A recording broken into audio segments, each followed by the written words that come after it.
Hi friends, നമുക്കിന്ന് വളരെ easy ആയിട്ട് ചോറും പരിപ്പും, അതായത് അരിയും പരിപ്പും കൂടി മിക്സ് ചെയ്ത് നമുക്കൊന്ന് വേവിച്ചെടുക്കാം. ഈസി ആയിട്ട്. എപ്പോഴും നമ്മൾ അരി മാത്രം വേവിച്ചെടുക്കുന്നതിന് നമുക്ക് വളരെ ചെറിയ കറികളുണ്ടെങ്കിൽ ഈസി ആയിട്ട് കഴിക്കാവുന്ന രീതിയിലുള്ള ഒരുമിച്ച് അരിയും പരിപ്പും കൂടി ഒരുമിച്ച് വേവിക്കുന്ന ചെറിയ റെസിപ്പി എടുക്കാം. അപ്പോൾ നമുക്ക് റൈസ് ഉണ്ടാക്കാനുള്ള ഇൻഗ്രീഡിയൻസ് എന്തൊക്കെയാണെന്ന് വെച്ചാൽ, നമുക്ക് സവാള വേണം, ഞാൻ ചെറുതായിട്ട് ഇവിടെ അരിഞ്ഞു വെച്ചിട്ടുണ്ട്. പിന്നെ നമുക്ക് വേണ്ടത് വെളുത്തുള്ളി, ഞാനിവിടെ നന്നായിട്ട് ചതച്ച് വെച്ചിട്ടുണ്ട്.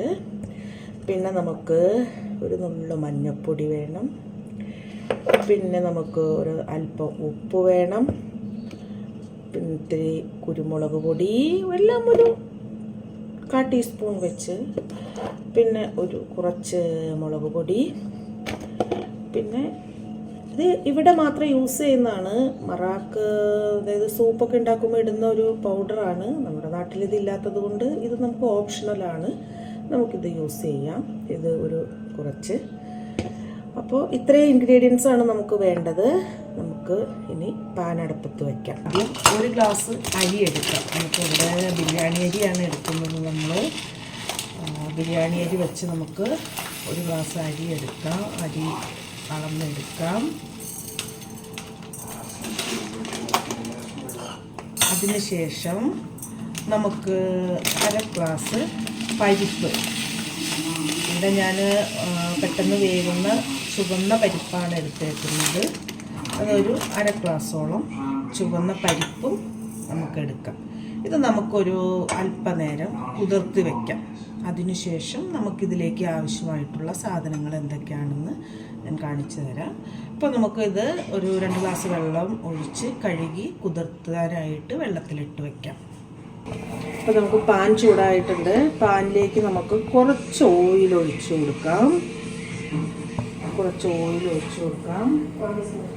ഓയിലൊന്ന് ചൂടാകുമ്പോൾ, പാൻ നല്ലപോലെ ചൂടായതുകൊണ്ട് ഓയിൽ പെട്ടെന്ന് ചൂടായിട്ടുണ്ട്. നമുക്ക് അതിലേക്ക് നമ്മൾ അരിഞ്ഞു വെച്ചിരിക്കുന്ന സവാള ഒന്ന് ചേർത്ത് കൊടുക്കാം. സവാള നമുക്ക് പെട്ടെന്ന് വഴണ്ടു വരുന്നതിന് വേണ്ടിയിട്ട് നമുക്കൊരല്പം ഉപ്പ് ചേർക്കാം. ഉപ്പ് ചേർത്ത് നമുക്ക് ഒന്ന് വഴറ്റി കൊടുക്കാം. നന്നായിട്ടൊന്ന് വഴറ്റി സവാള ഒന്ന് വഴഞ്ഞു വരുമ്പോൾ നമുക്ക് അതിലേക്ക് നമ്മൾ ചതച്ചു വച്ചിരിക്കുന്ന വെളുത്തുള്ളി ചേർക്കണം. അപ്പോൾ നമുക്കിതൊന്ന് വഴഞ്ഞു വരട്ടെ. നമുക്ക് അതുവരെ ഒന്ന് വെയിറ്റ് ചെയ്യാം. ചെറുതായിട്ടൊന്ന് വാടി വരട്ടെ. അപ്പോൾ നമുക്ക് വെയിറ്റ് ചെയ്യാം. സവാള ചെറുതായിട്ടൊന്ന് വാടിയിട്ടുണ്ട്. ഈ സവാളയിലേക്ക് നമുക്ക് വെളുത്തുള്ളി ചതച്ച് വെച്ചിരിക്കുന്നത് ചേർക്കാം. അപ്പോൾ നമുക്ക് ആ വെളുത്തുള്ളി ചതച്ച് വെച്ചിരിക്കുന്നത് നമുക്കതിലോട്ട് ചേർത്ത് കൊടുക്കാം. വീണ്ടും നന്നായി വഴറ്റാം.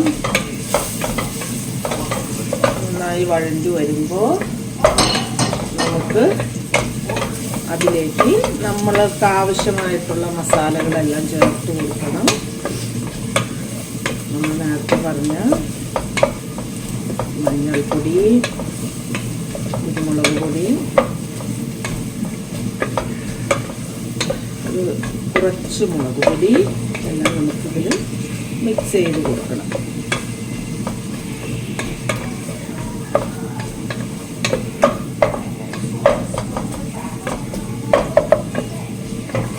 കളറൊന്ന് പതുയെ ചേഞ്ച് ആവുന്നത് വരെ, സവാളയുടെ കളറൊന്ന് ചെറിയ ബ്രൗൺ കളറാകുന്ന വരെ ഒന്ന് വഴറ്റി കൊടുക്കണം. അതിനുശേഷം ആണ് നമ്മൾ കഴുകി വാരി ഊറ്റി വച്ചിരിക്കുന്ന അരിയും പരിപ്പും ആദ്യം ഇതിലോട്ട് ഇട്ട് കൊടുക്കണം. അതും ഇട്ട് ഒന്ന് വഴറ്റി വരുന്നതിന് ശേഷമാണ് നമുക്ക് മസാലപ്പൊടികളെല്ലാം ചേർക്കേണ്ടത്. ഒന്ന് ചെറിയൊരു ബ്രൗൺ കളറാകുന്നത് വരെ നമുക്കൊന്ന് വെയിറ്റ് ചെയ്യാം. നമ്മൾ നേരത്തെ പറഞ്ഞ പോലെ സവാള ചെറിയൊരു ബ്രൗൺ കളറായി വഴന്നു വന്നിട്ടുണ്ട്. നമുക്കിതിലേക്ക് നമ്മളെ കഴുകി വാരി ഊറ്റി വെച്ചിരിക്കുന്ന അരിയും പരിപ്പും നമുക്കിതിലേക്ക് ചേർത്ത് കൊടുക്കാം.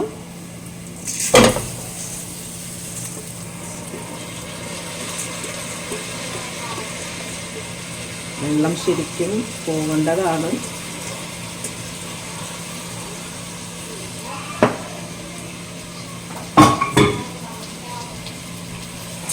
അതൊന്ന് വഴറ്റി കൊടുക്കാം. ആ അരിയും പരിപ്പും കൂടി നമുക്കൊന്ന് വഴറ്റി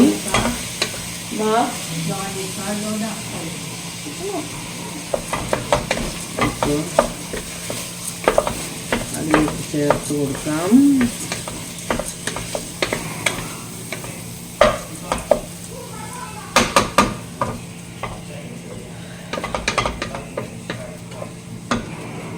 നമ്മൾ അരി അളന്ന് വച്ചിരുന്ന ഗ്ലാസ്, അരിയും പരിപ്പും നമ്മൾ അളന്ന് എടുത്ത ഗ്ലാസ്സിൽ തന്നെ നമുക്ക് ഒരു 2 ഗ്ലാസ് വെള്ളം, ഞാൻ വെള്ളം തിളപ്പിച്ച്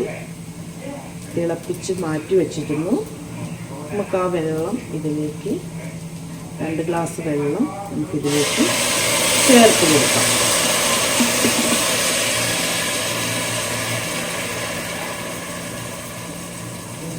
രണ്ട് ഗ്ലാസ് വെള്ളം നമ്മളിതിലേക്ക് ചേർത്ത് കൊടുത്തു.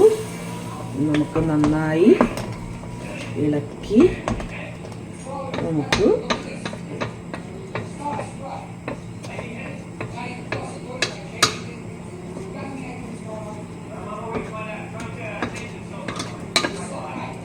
നന്നായി ഇളക്കി ചേർത്ത് നമുക്കിത് മൂടി വയ്ക്കാം.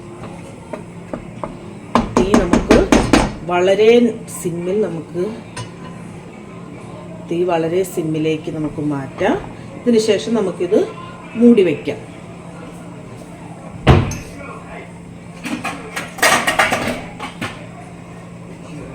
അപ്പോൾ നമുക്കിത് മൂടി വെച്ച് വേവിക്കാം.